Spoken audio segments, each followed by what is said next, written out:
माय super kitchen मध्ये आज आपण करणार आहे कांदा शेंगदाण्याची चटणी।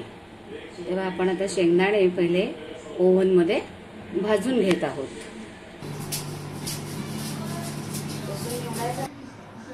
प्रथम कढईमध्ये 2 चमचे तेल टाकून घेऊया।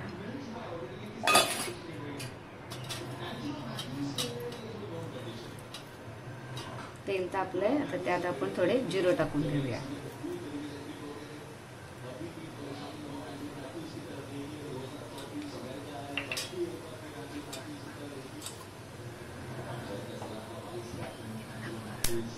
आता ह्या मिरची टाकून घेऊया।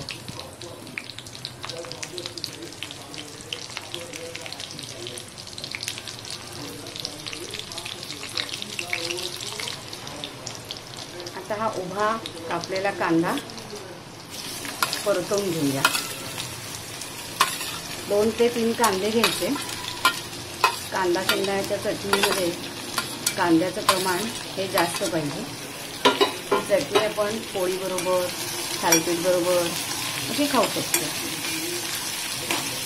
कांदा मस्त लाल परतून घेऊया।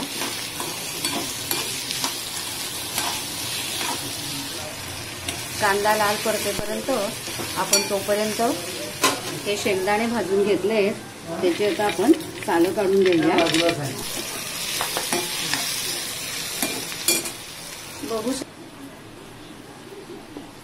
तुम्ही बघू शकताय शेंगदाण्याचं हे थोडंसं जाडसर कूट वाटायचंय। थोडी हळद टाकूया आणि हे 1 चमचा लाल तिखट टाकून घेऊया। परतून घेऊया। थोडंसं त्यात परत 1 चमचा काश्मीरी तिखट टाकूया म्हणजे आपल्या चटणीला छान लाल कलर येईल। आणि परत छान परतून घेऊया। हे परतून झाल्यानंतर आता आपल्याला त्याच्यात टाकायचं आहे शेंगदाण्याचं कूट। आता आपण टाकून घेतोय हे शेंगदाण्याचं कूट।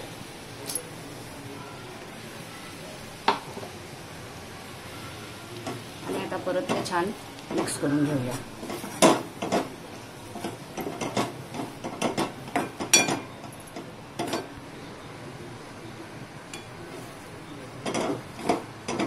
छान परतून झालंय। आता आपण त्याच्यात टाकूया चवीप्रमाणे मीठ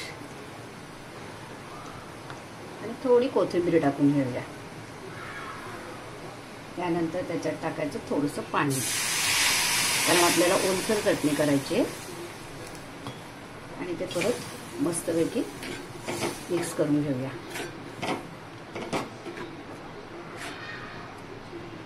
आता बघू शकता ही अशी पातळ कांदा शेंगदाण्याची चटणी तुम्ही कुठल्याही प्रकारच्या वेगवेगळ्या दशम्या थालीपीठ किंवा पोळी ह्याच्याबरोबर तुम्ही खाऊ शकता। अतिशय सुंदर लागते। अशा प्रकारे आपण अशी 5 मिनिटं ही चटणी अशी उकळू द्यायची आणि मग आजूबाजूला त्याला तेल सुटतं। त्यात आता आपण कोथिंबीर वरून घालून घेऊया। ही चटणी तुम्ही भाकरी बरोबर पोळी बरोबर दशम्यांबरोबर थालपिठाबरोबर खाऊ शकता। शेंगदाण्याची चटणी ही अतिशय पौष्टिक असते। ती लहान मुलांनाही खूप आवडते। पावसाळ्यामध्ये एखाद्या वेळेला भाजी नसली तरी ही चटणी आपण चपाती बरोबर करून खाऊ शकतो। पटकन होणारी झटपट होणारी ही रेसिपी आहे।